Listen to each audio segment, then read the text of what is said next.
qoorqoor oo la xaqiijiyay inuu ka qayb galayo shirka uu iclaamiyay ra'iisul wasaare Maxamed Xuseen Roble.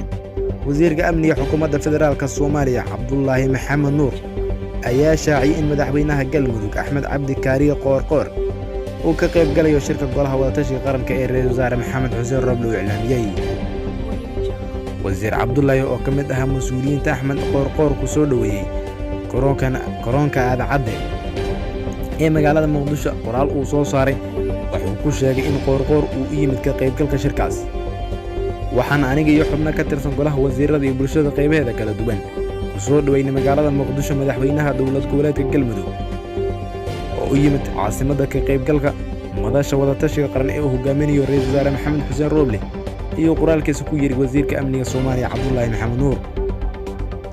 shirkan waxaa si cad u sheegay inuusan ka qayb gali doonin madaxweynaha koonfur galbeed Cabdicasiis Laftagareen, halka Qoorqoor iyo Cali Guudlaawe aysan weli caddayn mowqifkooda ka qaybgalka shirkaas.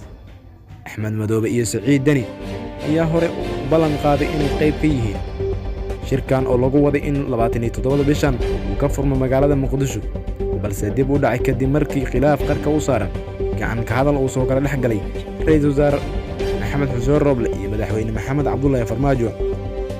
madaxweyne Qoorqoor ayaa galabta ka soo duulay Dhuusamareeb, welina ma caddayn qorshaha safarkiisa Muqdisho markii laga reebo warka wasiirka amniga. sidoo kale waxaa jira warar sheegaya inuu isku dayi doono dhexdhexaadin uu ka dhex bilaabo madaxweyne Farmaajo ee ra'iisul wasaare Roble.